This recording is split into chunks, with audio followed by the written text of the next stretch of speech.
Initiative foundation তরুণদের নেতৃত্বে পরিচালিত একটি অলাভজনক ও অরাজনৈতিক প্রতিষ্ঠান যা বাংলাদেশের পিছিয়ে পড়া ও সুবিধাবঞ্চিত জনগোষ্ঠীর শিক্ষা, স্বাস্থ্য ব্যবস্থা ও দক্ষতা উন্নয়নে কাজ করে যাচ্ছে। এম ইনিশিয়েটিভ ফাউন্ডেশন স্কুল ঢাকার মেরাদিয়ায় 210 জন সুবিধাবঞ্চিত শিশুদের সম্পূর্ণ বিনামূল্যে মানসম্মত শিক্ষা গ্রহণের সুযোগ করে দিয়েছে। বিদ্যালয়টি জাতীয় শিক্ষাক্রম ও পাঠ্যপুস্তক বোর্ড এনসিটিবি নির্ধারিত পাঠ্যক্রম অনুসরণ করে ইংরেজি ভার্সনে শিক্ষা প্রদান করে। শিক্ষার্থীদের সর্বাঙ্গীন বিকাশে বিদ্যালয়টি একাডেমিক শিক্ষার পাশাপাশি ইন্টারেক্টিভ শিক্ষণ পদ্ধতি, মানসিক স্বাস্থ্য সচেতনতা কার্যক্রম, স্টেম শিক্ষা এবং বিভিন্ন সাংস্কৃতিক কর্মকাণ্ডের মাধ্যমে শিশুদের মধ্যে সহানুভূতি, সমতা ও নেতৃত্বগুণ বিকাশে গুরুত্ব দেয়। এই ফাউন্ডেশনের অন্যতম গুরুত্বপূর্ণ উদ্যোগ হলো স্পন্সর এ চাইল্ড প্রোগ্রাম, যা সমাজের বিত্তবান ও সহমর্মী মানুষদের সরাসরি স্কুলের ছোট্ট শিক্ষার্থীদের সঙ্গে যুক্ত করে। এই কর্মসূচির মাধ্যমে একজন দাতা মাসে 1500 টাকা বা বছরে 18,000 টাকা সহায়তা করে একটি শিশুর মানসম্মত শিক্ষা, প্রাথমিক স্বাস্থ্যসেবা ও দক্ষতা উন্নয়নের সম্পূর্ণ দায়িত্ব নিতে পারেন। এই কর্মসূচি শুধুমাত্র একটি শিশুর ব্যক্তিগত বিকাশ নয়, বরং শিক্ষা ও সুযোগের মাধ্যমে শিশুটির পুরো পরিবারের দারিদ্র্যের চক্র ভাঙতে সহায়তা করে। সাংবাদিক ভাই ও বোনেরা, আমরা আপনাদের সাহায্য ও সহযোগিতা কামনা করছি।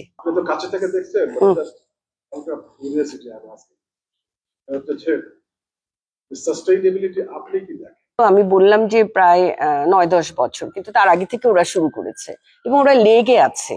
বাচ্চাগুলা কষ্ট করছে, আমরা করব, এরকম একটা ওদের প্রতিজ্ঞা। হ্যাঁ, সেটাতে আমার মনে হয় অন্তত এটার মোটামুটি এটা আমি বলতে পারি সাস্টেনেবিলিটির একটা ভালো ভালো একটা সম্ভাবনা আছে, স্কোপ আছে।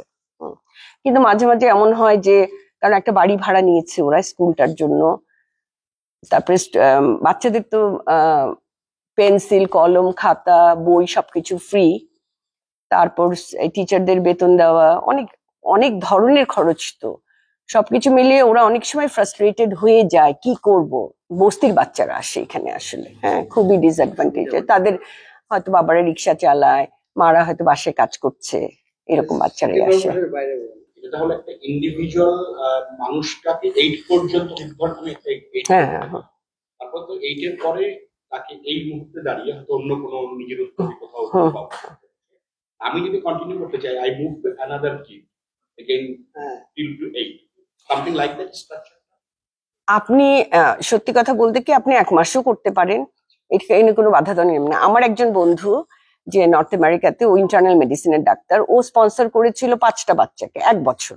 1 বছর পরে শি ডিডন্ট কন্টিনিউ, ওনার অন্য কমিটমেন্ট ছিল বা কিছু। হ্যাঁ, স্পন্সর করবেন বা 2টা বাচ্চাকে আপনি দেখবেন বাচ্চাটাকে, আপনাকে রিপোর্ট পাঠানো হবে, আপনাকে ছবি দেখানো হবে, রিপোর্ট পাঠানো হবে। হ্যাঁ, আবার আপনাকে কিন্তু রেজিস্ট্রেশন করতে হবে যে আপনি যে স্পন্সর। ইটস নট যে আপনি টাকাটা দিয়ে দিলেন হয়ে গেল। ওরা আপনার সঙ্গে, ওই যারা ইনভলভ এই ব্যাপারটাতে, এই ফাউন্ডেশনে যারা ইনভলভ, তারা আপনাদের সঙ্গে যোগাযোগ করবে। যদি হিস্ট্রি আপনি হ্যাঁ, মানে এরকম স্টুডেন্ট আছে যারা 8 কমপ্লিট করার পর 9, 10 অথবা 11, 12 করে কোনো ক্যারিয়ারের না, এখন পর্যন্ত ওইটুকু আসেনি। এই তো এখনই ক্লাস 9-এ আসবে ফার্স্ট স্টুডেন্ট, আমাদের 4 জন ক্লাস 9-এ আসবে। এই মুহূর্তে কিছু ফার্মেসি ডিপার্টমেন্টের স্টুডেন্ট না, অ্যালামনাই, এরা অনেকদিন আগে পাশ করে গেছে। হ্যাঁ, তো তারা কাইন্ড অফ ডিজিটাল ভলান্টিয়ার লাগার জন্য কাজটা করছে। ভালো লাগার জন্য না, আসলে আমি বলবো এটা ভালো লাগার জন্য, এটা ওরা সমাজ সেবার জন্যই কাজটা করছে তাদের। হ্যাঁ হ্যাঁ হ্যাঁ। তো এখন আমি জানতে চাচ্ছিলাম যে এই স্কুলটার কথা আমরা আলাপ করছি, জি, এটার স্ট্রাকচারটা কি, মানে এটা কোন লেভেল পর্যন্ত স্টুডেন্টরা এই পার্টিকুলার ইনস্টিটিউশনে পড়ে? আচ্ছা, এটা এখন ক্লাস 8 পর্যন্ত আছে, আর তারপরে এটা আস্তে আস্তে, এটা ওই সরকারের কিছু কি বলে, ওটা কিছু পারমিশন লাগে এখন। একটা বোর্ডের, হ্যাঁ, আইপিও তো হবে পরে। হ্যাঁ, এখন প্রত্যেকটা ক্লাস যখন শুরু হয় তখন আবার সরকারের কাছে পারমিশন, 9-10 এখনো করেনি। হ্যাঁ, এগুলো করতেও না মানে সরকারেরও একটা নিজের একটা পদ্ধতি আছে, সেইভাবেই করে। অলরেডি একটা রেজিস্ট্রেশন হয়ে গেছে স্কুলটার ক্লাস 8 পর্যন্ত, এটা আবার বাড়বে। হ্যাঁ, আর সাস্টেনেবিলিটির কথা বললে সাস্টেনেবিলিটি ডিপেন্ড করে আসলে আমাদের উপরে। অন্যান্য ভলেন্টিয়ার মানে এই আমার যে স্টুডেন্টরা যারা alumni pharmacy department east West university, কয়েকজন 4 জন এর মধ্যে জড়িত, ভীষণভাবে জড়িত। তারা সারাক্ষণই এটা নিয়ে কাজ করছে। এবং আমাদের এই সংগঠনটাতে আবার অনেক ভলেন্টিয়ার নিযুক্ত করা হয়। ভলেন্টিয়াররা ফ্রি সার্ভিস দেয় এখানে। আর কয়েকজন টিচার আছে তারা পেইড এমপ্লয়ি। অ্যাক্টিভিটিস একটা সমাজসেবা হিসেবে এটাও তারা দেখাতে পারে। হ্যাঁ, এটাও। এবং তারা আসলে তারা মন থেকেই করে, কারণ ভলেন্টিয়াররা খুবই কি বলবো, খুবই ইন্টারেস্টেড এইসব কাজ করার ব্যাপারে।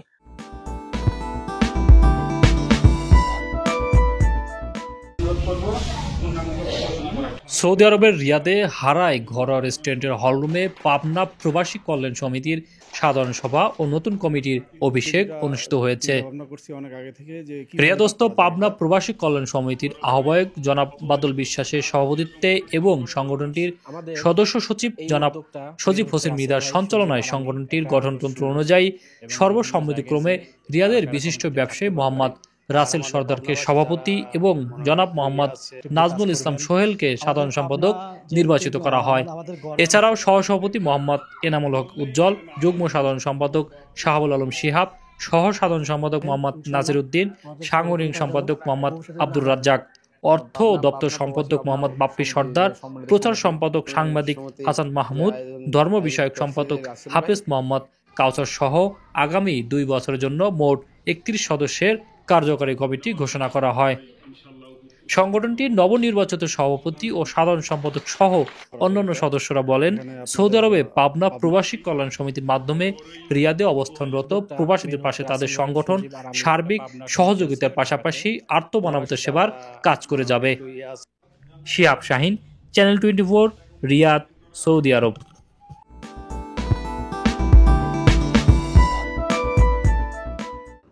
আজকে যারা উপস্থিত আছেন আজীবন সদস্য এবং আমাদের সম্মানিত উইচের সদস্যবৃন্দ, আমি তাদের কাছে বাংলাদেশ সোশ্যাল ক্লাবের পক্ষ থেকে কৃতজ্ঞতা প্রকাশ করছি এবং সাথে সাথে ধন্যবাদ জানাচ্ছি।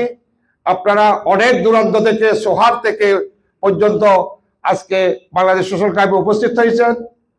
আজকে আমরা আজীবন সদস্যকে সম্মাননা দেওয়ার একটু দেরিতে হলেও আমরা আজকে এটা শেষ করে যাব। আমার কার্যনির্বাহী সদস্যবৃন্দ, আমি এজ এ সেক্রেটারি হিসেবে আমাদের কার্যকরী সদস্য সকলের প্রতি আন্তরিক কৃতজ্ঞতা জানাচ্ছি।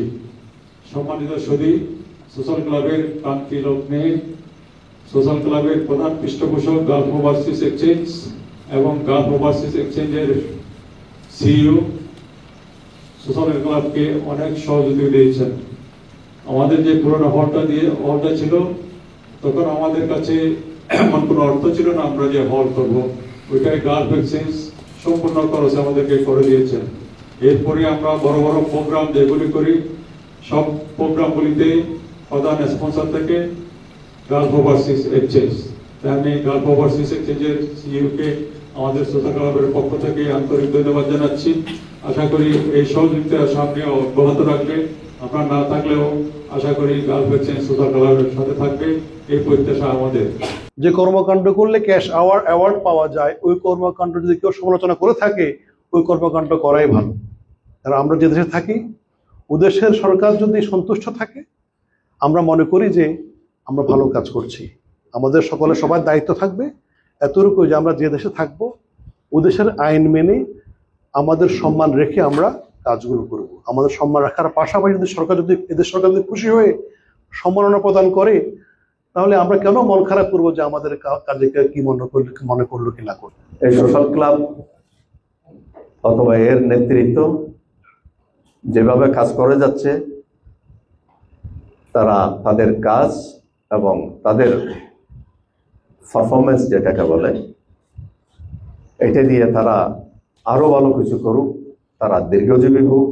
সোশ্যাল ক্লাব এবং সোশ্যাল ক্লাবের টিমের দীর্ঘজীবী হওয়ার জন্য আমি আমার আত্মার অন্তঃস্থল থেকে আমি দোয়া করি। আপনারা যারা আজকে আমাদের মঞ্চে আমাদের সামনে আজকে সম্মাননা নেওয়ার জন্য এসেছেন, আমি মনে করি সারা ওমানের দায়িত্বশীল ব্যক্তিবর্গ এবং পুরো যেটা একসময় আমাদের একজন রাষ্ট্রদূত বলেছিলেন, যেগুলো হলো মাখন ব্যক্তিগুলো আমাদের সামনে উপস্থিত আছে। আমি আমার বক্তব্যের শেষ প্রান্তে এটাই বলবো, আপনারা যারা এখানে আমাদের সামনে বসে আছেন, আপনারা আমাদেরকে সার্বিক সহযোগিতা করবেন এবং কি আপনাদের ক্লাব হিসাবে, আজীবন সদস্য হিসাবে, ঐক্যের লোকজন হিসাবে আপনাদের পরামর্শ সবসময় আমরা শিরোধার্য।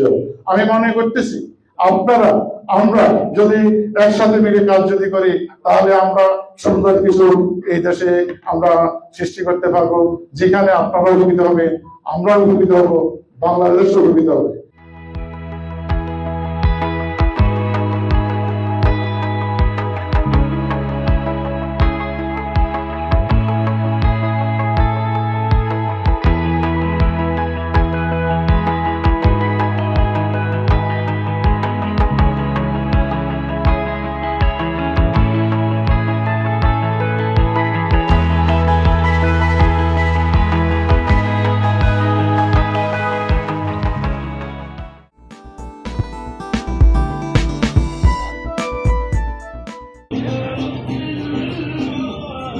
We're going to start our journey this year with this, where people gather together to share the culture. We are here for 2 missions.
Barack apparel এই ঐতিহ্যবাহী পিঠা উৎসব নিয়ে আসছে আপনাদের সবার জন্য।